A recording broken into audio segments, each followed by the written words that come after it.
Tungod sa bahal nga tuba, nabuntisan nako ang virgin nga lola. What? Itago na lang ko sa pangalang Lloyd DJ Sam. Taga Negros ko, ug nag-inusara kong anak, pero sad lang nga wa na nako sila makauban og dugay ning kalibutan. Tungod kay 11 years old pa lang ko DJ Sam, dihang parehas silang gikuha sa kahitasan sa akua. Nagdako ko DJ Sam nga naa ako sa ako mga apuhan, kang Lola Yaya, ug ingon man kang Lolo Ambo. Kini si Lola Yaya DJ Sam, naa siya higala nga dalagang guwang kung tawgo nila dinhi sa among lugar. Senior na siya DJ Sam, 61 years old na siya. Naani siya nagpuyo sa linyada rapod sa muang balay. Best friends di sila ni Lola. Kada okasyon, present jud na siya. Itago na lang nato siya sa pangalang Nanay Marta or Lola Marta. Sa una bata pa ko DJ Sam, di jud ko kalimot nga ginasungog-sungog pa siya sa mga tao sa amua. Ingnon lang, "Oy nang Marta, pagminyo na intawon. Naunsa naman ka? Gilawa-lawaan na ba? Unsa man? Kinsa may imong gihulat? Kanang apo ni nang Yaya?" DJ Sam mo katawa rasab siya. Moingon siya nga wa na daw siya'y planong magminyo pa kay bawog na daw lubi. Usa pa DJ Sam, sakit ra daw sa ulo ang mga lalaki. Maayo na daw ang iyang kahimtang karon. Makakaon na daw siya katulo sa usa ka adlaw kay do naman siya'y kalubinan DJ Sam. Gipaatiman lang na niya sa usa ka pamilya ug ginahatagan rasab siya og galing tingkopras na. Arang-arang gud ang kahimtang ni nang Marta DJ Sam. Maambunan pamanggani mi, kay daghan man siyag abot. Unya siya ray isa. Dili lang kuprasan ang iyahang pangita DJ Sam, kundi naa pa siya'y tubaan, kamutihan ug maisan. Dawat limpyo na lang siya DJ Sam. Pila sa baya ka ektaryas ang iyahang yuta nga kabilin sa iyang mga ginikanan. Hangtod nagdako na lang ko DJ Sam. Niabot na lang ko 23 anyos karon. Suod gihapon kaayo si nang Marta sa akong pamilya.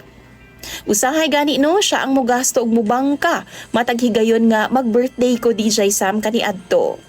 O di ba kaha si Lolo og si Lola. Alegre gyud na permi DJ Sam. Gitrato na sab nako siya nagkaugalingon pud na akong lola. Pero nausab ang tanan DJ Sam dihang death anniversary sa akong lolo. Upat ka buwan ang milabay, nagdaog tuba bahal si Marta sa amua. Gituyo gyud niya nga dili daw ibaligya ang gikanaog nga tuba sa iyang manananggot. Kay aron among kalingawan og inom lagyan ang pagkagabii. Tuod man, nag-inom ni DJ Sam hangtod 9:30 na sa gabii. Unya ni aksyon ako kahubog DJ Sam. Bahal baya nya dili pod ko ana kaanad. Si Lola Marta hubog na pod og naglain na daw ang iyang tiyan. Mautong nananghid siya DJ Sam sa amua nga mag-CR daw siya kadali sa likod. Unya, kay mga 30 minuto siguro, manggid siya nakabalik DJ Sam.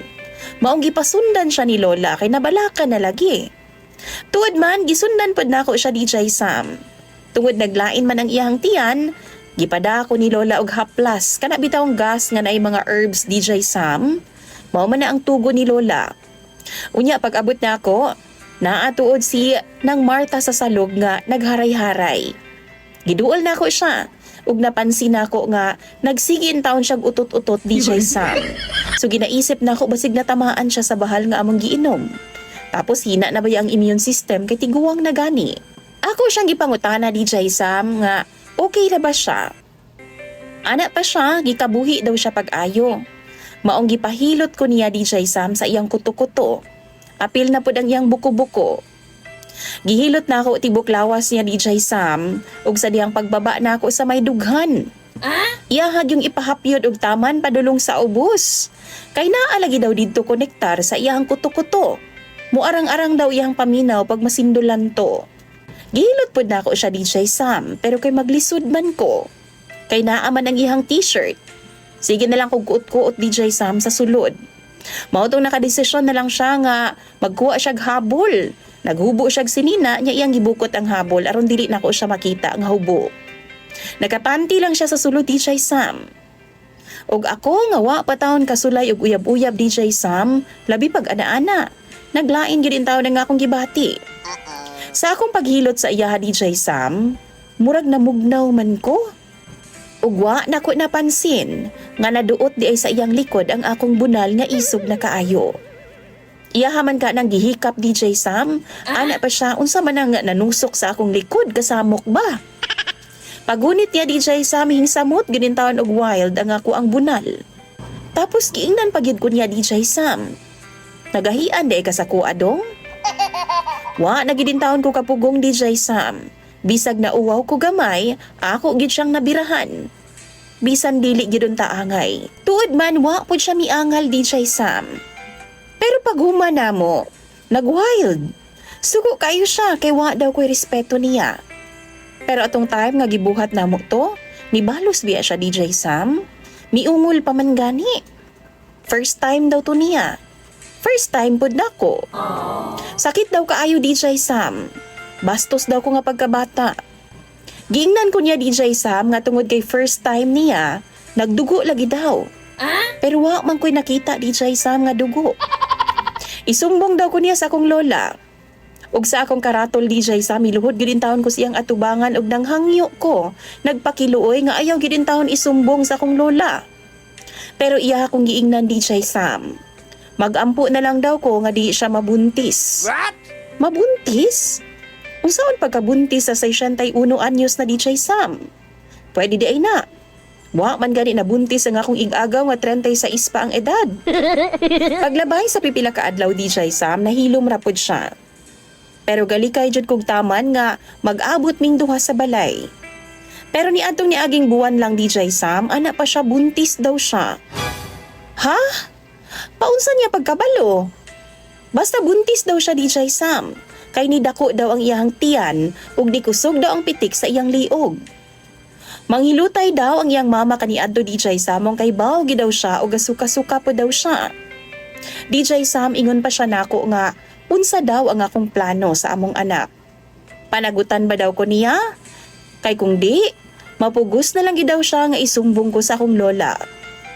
DJ Sam kana nga butang ang dili nako gusto maabot sa akong apuhan. Maong gisunod nako tanang gusto niya. Sama sa mangita og grilled nga balot kay nangala daw siya. Magdalag mangga DJ Sam, paningkamutan ko na ubisan unsan yang pangayuon kay maulagi daw iyang gipangalaan. Natingala gud ang akong lola DJ Sam. Nganong grabe daw ang akong pag-atiman ni nang Martha. Pero giingnan lang nako siya DJ Sam nga naa siya'y gibati o ginasuhulan pud ko niya. Nituo pud taon si Lola DJ Sam ug matag higayon nga magluto siya. Apila na lang niya sinang Martha og kwenta. Kay lakon in taon ko maghuna-huna sa akong sitwasyon. Gusto na akong ma-sure DJ Sam nga buntis ba gyud siya. Maong nagpalit ko og PT o pregnancy test nga kit. Pero nasuko siya DJ Sam. Gilabay niya. Tapos di pud siya magpa-prenatal DJ Sam kay siya ra daw maghilot-hilot sa iyang kaugalingon. Kabaw daw siya gun sa iyang buhaton. Maglagot jud ko DJ Sam ay. Kay magpasug-usug o dayon siya tapos magpaluod-luod. Gamiton dayon na niya iyahang buntis card. Kung dili na ko siya pagbigyan, isumbong daw ko niya sa akong lola. DJ Sam nalibog na gyud ko ani niya. Tiguang naman unta, pero mabuntis pa di ay DJ Sam? Pwede di ay na.